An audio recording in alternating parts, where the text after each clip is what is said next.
Thank you very much. And now I have to do, as Sir Colin pointed out, the most traumatic part of starting any talk, which is convincing your talk to appear on the screen. And as I do that, it promptly vanishes. Oh, well, we'll see what happens. Right. Oh, good. I think, have you got the right version now? I'm sorry, Prof, but it is not on the slideshow. Right. This is the presenter view. Yes, right. Can you go to slideshow, Prof. Alice? Yep. To the slideshow? I need to swap displays. Ah, yes. Any better? That's good. Yeah. Better. No, it's good. Perfect, Yeah. Prof. Right. Okay. Hello. As you may have worked out, my knowledge of batteries is a bit limited. And so you're probably wondering why I'm involved in this project and in this 3-day workshop. And the answer is that Alan invited me because, along with my expertise in biomedical materials, I am very heavily involved in the development of young academics at Queen Mary and people applying for fellowships. So Alan wanted me to talk about this part of this. So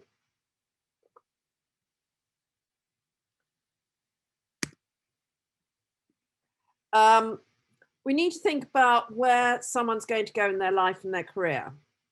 And this is the start point.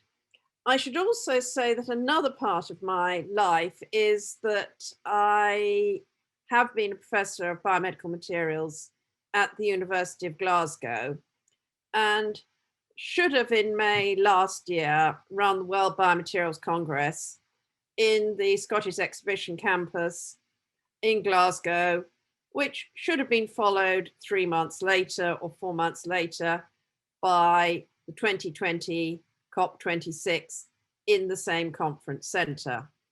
So I decided that this talk has a lot of boring text in, but perhaps we're thinking about COP26.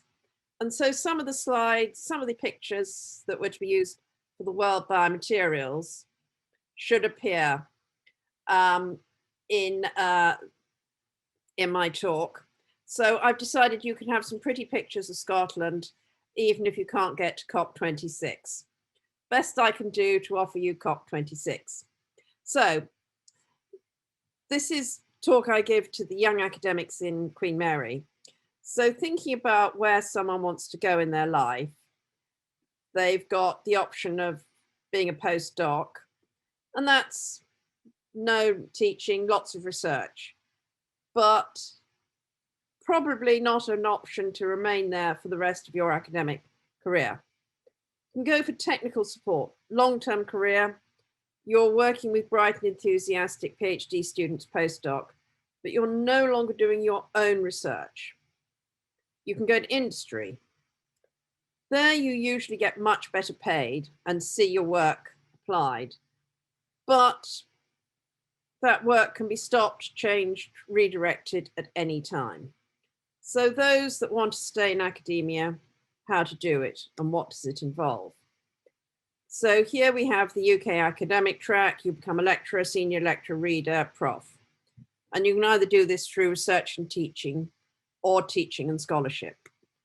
So one of the problems is how to find a job.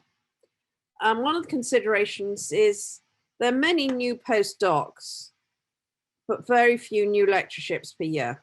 I will tell you that Queen Mary Materials is actually looking for 4 new lecturers at the moment. If you're interested, contact me. So for a new academic, life is tough. You've got to get your lab together. You've got your 1 or 2 starters, masters and PhD students. You're doing teaching exam papers, learning how to do teaching, doing the teaching training, the EDI. And this is all very challenging. So there's a boost start, and that's called Get a Fellowship. And that means the university generally has to support you with lab space. PhD students, limit your teaching. Teaching is fun, I enjoy it, but it does take time, even more so when you have to do it in time of COVID and work out how to teach remotely rather than walk into a lecture room and teach. And the other thing is that the university normally has to agree to give you a mentor. The next thing is it stays on your CV. So you've had a big stamp of approval, right person, excellent. And you have a sponsoring body who again will support you financially and support you via mentors. And what is a mentor and how does it work? Your mentor may be a senior academic, it may be an industrialist. You may have some combination of these.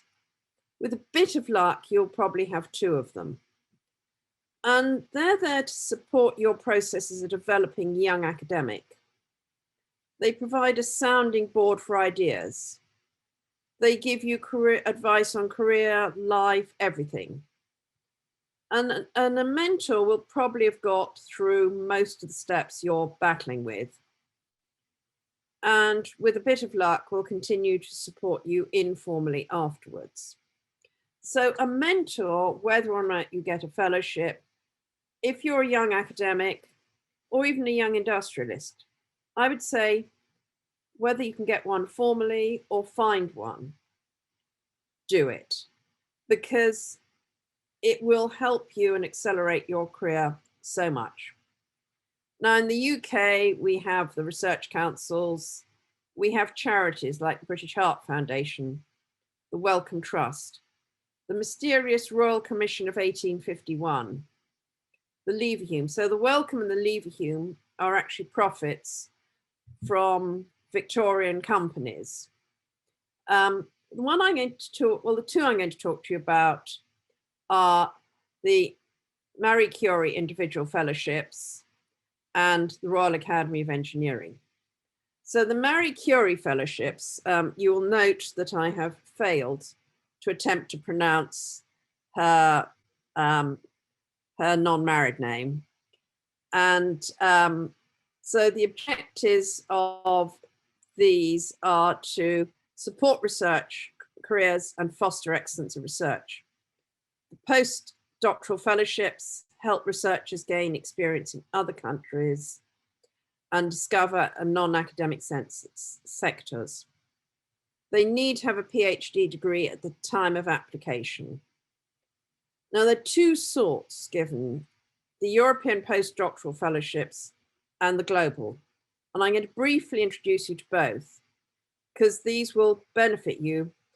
The link is here and I will put it in the chat afterwards. So the European postdoctoral fellowships are open to researchers moving within Europe or coming to Europe from another part of the world. They can be from member states or associated companies or global, and they fund the mobility of researchers outside Europe. So if you see a postdoc who you think would benefit the National Battery Research Institute in Indonesia, this one would be a really good one. So if you see some of the people who have finished or are about to finish PhDs at Queen Mary, or some of the other people who've talked this week from other UK universities, that would be a very good source.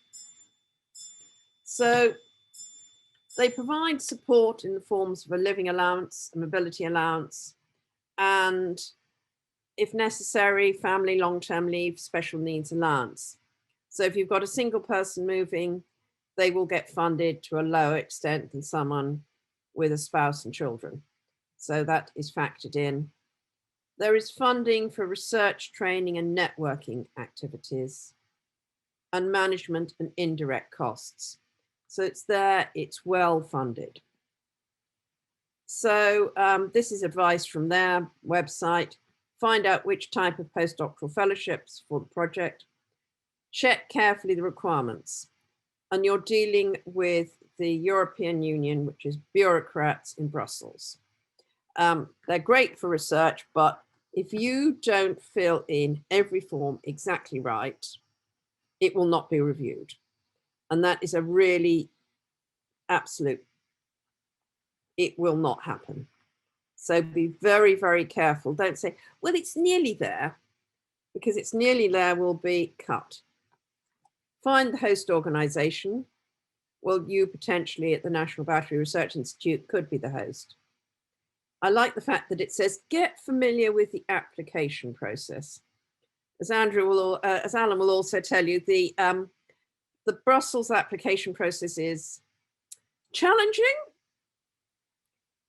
Something like that. I can see Alan's face at looking suitably, oh yes. But it does say get further guidance on participation through the national information point in your country. And that is very important. There are people who can help you. There's a whole profession of people who will help you get EU grants. The other one to think about are the Royal Academy 5-year fellowships. It's anyone from anywhere around the world. And each university can submit 3 people plus 1 underrepresented. So female, ethnic minority, disabled. And the important thing is no one knows who's the underrepresented once you're submitted. Applications are generally the 20-something of September and need to be less than 4 years post PhD awarded. Need an interesting project, etc. I've put in briefly the review process. Some sections is given a light review of 3 fellows of the Academy. Should this be given an in-depth review, at least 2 of them say yes, it then goes through. Again, I've said, read the rules. So it's a 3-page CV and you want to think about selling yourself. And I've put in comments elsewhere about how to sell your CV. And this is on later. You need to think about a case support, methodologies, project management. Why is you've chosen a particular host university? I wrote this for Queen Mary, so is Queen Mary the best place for the facilities you want? Now, if you're thinking about batteries, you will realize that with people like Sir Colin Humphreys, Alan, we have a strong interest. Also in the materials division at Queen Mary and in the chemical engineering and sustainability division. So in the School of Engineering. So there's plenty of people in QM who are interested in batteries. You need to think about collaborators. Where can you get expertise you and QM don't have, UK or worldwide? One of the other things that people always find writing these is there's a section called risks. And it's very tempting to say, well, it'll all work. No project, you've all done projects, no project ever works right. There will be problems. So what you need to think about is what's likely to go wrong and how you will deal with it. There are marks effectively for, yes, thought sensibly about the risks and thought about methods of mitigating, reducing it.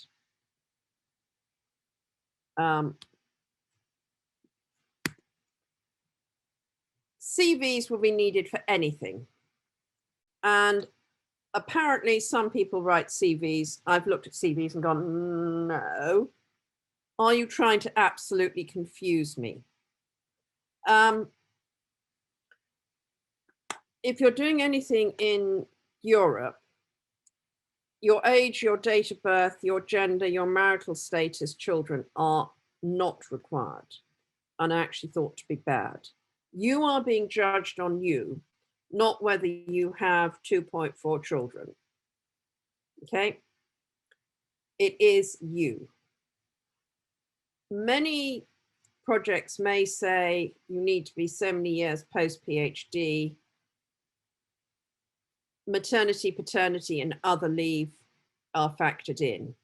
In that case, there will be a point on the application that says, I've have many months off because of children.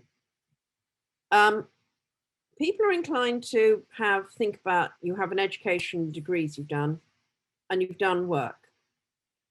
And as someone who reads CVs, you need to keep these separate. So think about how to be clear and sell yourself. And you need to think about your publications, how to sell them. Well, I hope you like the Isle of Skye.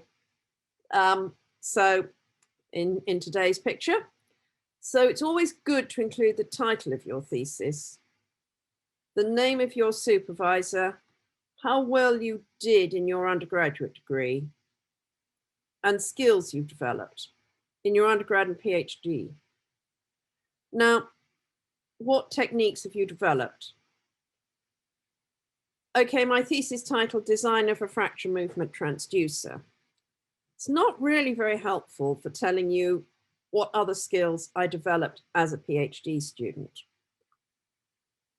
I, in fact, will, in the longer version of my CV, if I was writing it for 2 or 3 years post-PhD, point out that I spent a month being a medical student, learning clinical skills. I've done design, I've done electronics, design, I've written computer programs.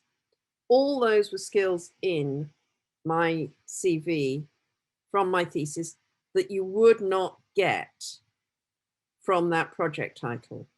So again, sell the skills and how they relate to what you are proposing to do. So you can see I've written cell culture. Well, in fact, for a battery project, cell culture probably is not much use unless you are going to test for cytotoxicity, in which case it would be relevant. So think about the project. What's the most important things about what you've done? Things I think are not useful. Jobs you did in summer school, but things like a summer internship sponsored by somebody. Don't put in every module you did at uni with the full title, but choose the most relevant ones. We've all, for engineers, we've all done maths for engineers, approximately. So here is mine. I grabbed one when I was still at Glasgow and I took bits off. Now, I didn't need to put my address and so on because for the one that it said is don't put in your personal details, it's been collected earlier. Here is 2 versions of exactly the same, my current CV. This one looks neat and tidy, I hope. This one looks distinctly confused, muddled. We've got spaces, random bits of white. Some poor person is sitting there with this pile. Well, it's no electronic, so it won't be this deep, but this pile of CVs. You wanted to sell them that out of this pile, this one's going, you want me. And that's why it's always worth getting someone else to have a look, probably someone else's, and go, I know what you're good at and you haven't told me, or why have you put that one in? This is some grab out of my own CV. As you can notice, every paper is referenced differently. Some I've remembered to put my own name in bold, some I haven't. The order of things are in, the title is first, or the names are first. I've put DOI in some and not in others. The year is all moving around. That's horrid. Here is exactly the same data. I've told you how many publications I've got. my Web of Science H-index, and what are the most relevant ones for that grant.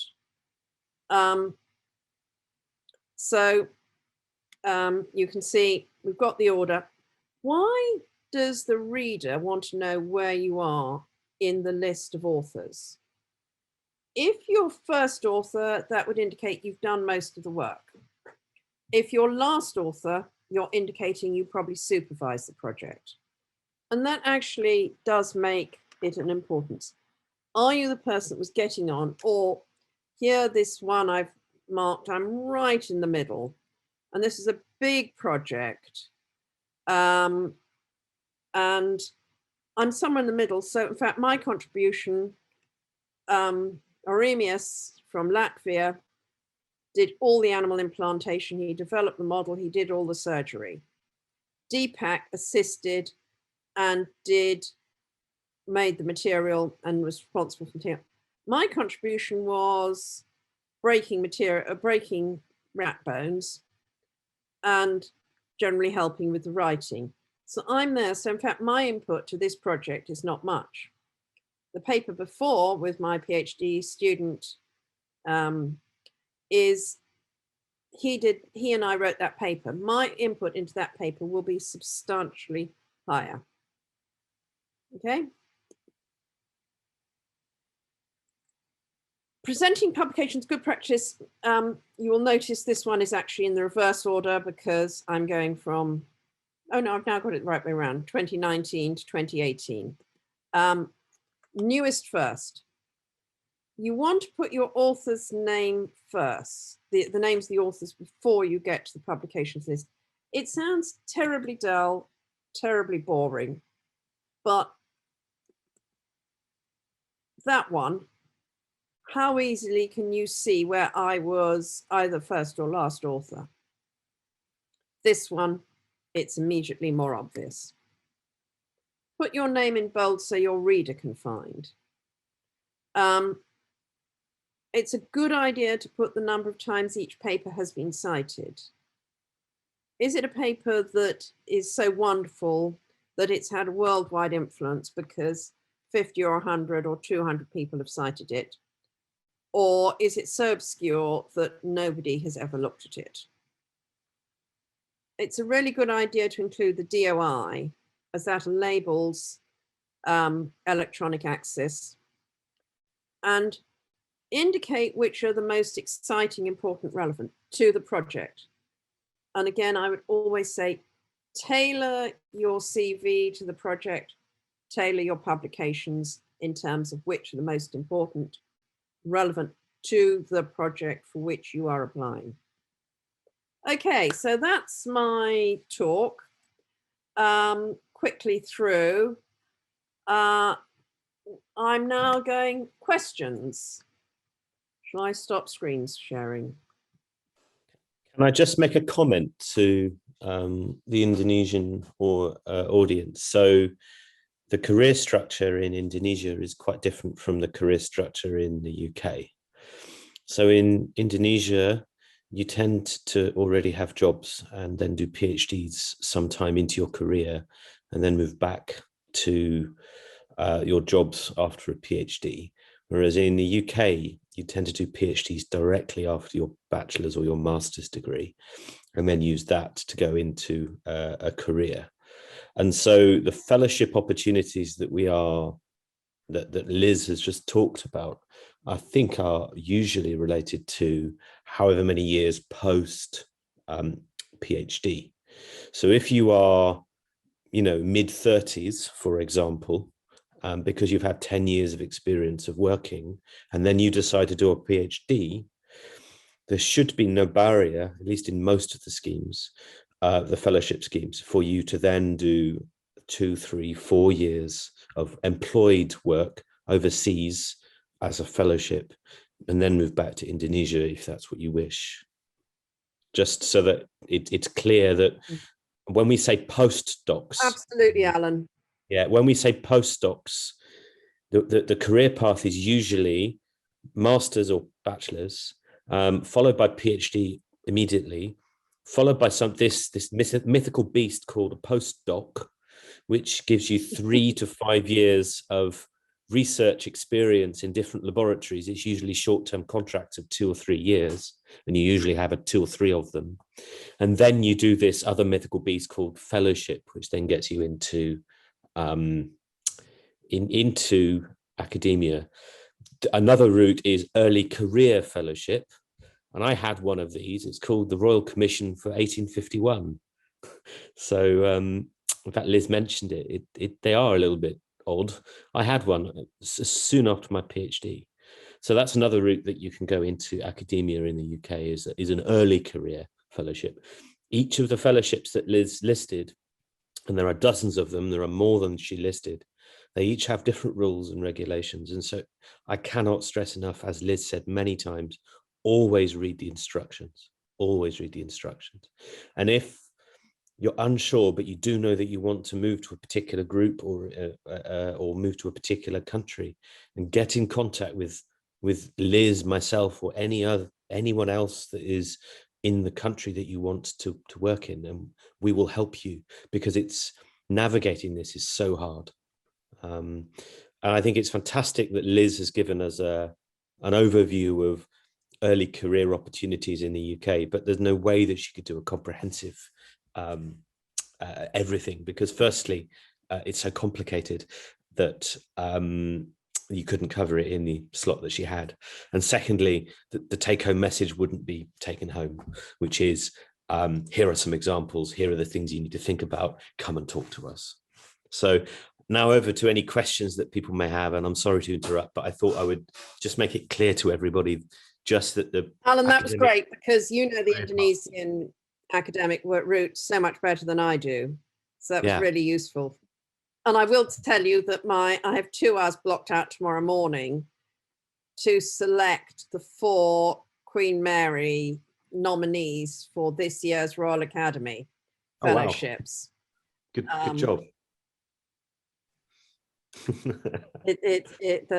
So if someone is just a few years post PhD and thinks they want to come to Queen Mary, let us know, because in April, May next year, we'll be putting the call out for people to be nominated. And then